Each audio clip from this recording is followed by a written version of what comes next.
The beginning of everything we see, everything we feel, everything we experience is found in a moment where light breaks out of darkness. Every moment of joy, pain, love, hurt, wholeness, brokenness.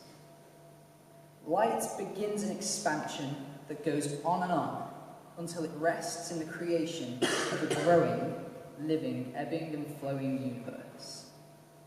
And we sit in the middle of that, both men and women, as the ones who bring the full reflection of the very creating force that started everything. Now I could spend the next 10 minutes or so talking about all the ways that we fail to reflect that, but it feels like you could turn on any one of our 24-hour news channels and get a crash course in how that works.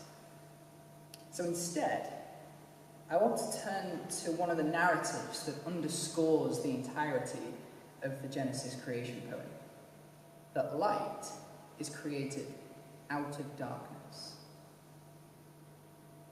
Now, if I were to begin discussing these sort of artistic masterpieces of human history, I'm sure that Michelangelo's sculpture of David would quite quickly come up. It's one of the most recognisable sculptures to have ever been created, even if we're just looking at a replica or my shoddy Lightroom work behind me. And for all of his creative genius, Michelangelo is also responsible for one of the most profound quotes to come out of his craft. So commenting on his craft, he said this: "The sculpture is already complete within the marble block before I start my work. It's already there. I just have to chisel away at the superfluous material." So the statues of David, of Moses, the Pieta, Dionysus, just to name a few, were all already there, according to Michelangelo, just hidden from sight. And by spending his time wrestling with the materials, carefully and precisely chiseling away at what was before him, Michelangelo was able to reveal what he knew was there all along. So if we then turn back to the creation poem from Genesis, we find a similar, though much, much grander, example of craftsmanship from the creator of the world.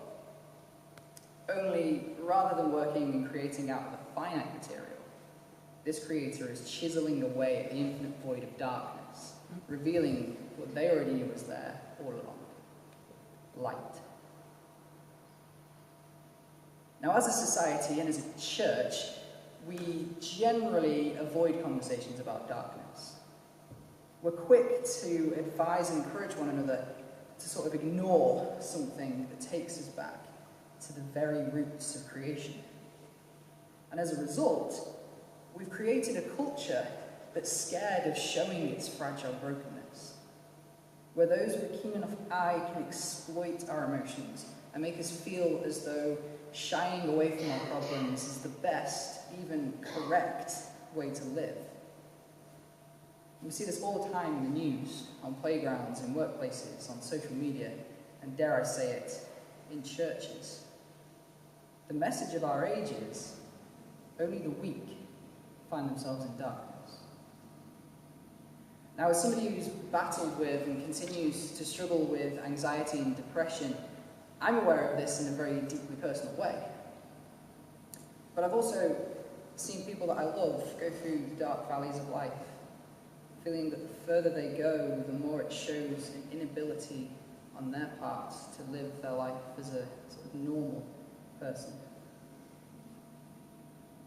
But it's not only our personal lives that struggle in this area. If we refuse to talk about and face up to darkness, we miss some of the most deeply profound theologies of the Christian faith. If we focus on Christmas and we think of it only as a time of trees and gifts and light, as the sort of context for the birth of Jesus, then we miss the dark anticipation of Advent, where we long for the light that sometimes feels so far away. And if we march through Good Friday with banners and a cross, and then we skip straight over to Easter Sunday, we miss the space to accept the mourning that comes with the death of God that we sometimes can feel in our lives. The truth that we find in the Genesis creation poem, however, is that darkness is the material for light. Now, I'm not going to suggest that we should all be walking through life dressed in sackcloth and ashes and wailing for the despairs of our world. Indeed, it was only recently sort of revealed that Mother Teresa, who lived one of the most compassionate lives of the last few decades, dealt almost daily with feeling the absence of God. But this dark night of the soul didn't halt her work. Instead, she chose to live as if the reality for which she longed and hoped had already come to pass. So what does that mean for us, then? Well, the reality of darkness is something that we need to face up to. We need to learn to recognize where hurting and pain is the reality of the people around us. And instead of telling them that light exists on the outside, we must remember that light is found in the depths when we do the hard work of chiseling away to find what's already there. You see, in the beginning, God saw the formless, infinite void, and he spoke light out of it. In the beginning, God set to work chiseling away at darkness. In the beginning, God worked away until they revealed what was there all along. Statues of light, which were created in God's own image and now occupy the world, continuing to chisel away the darkness until the line shines brighter and brighter. Amen.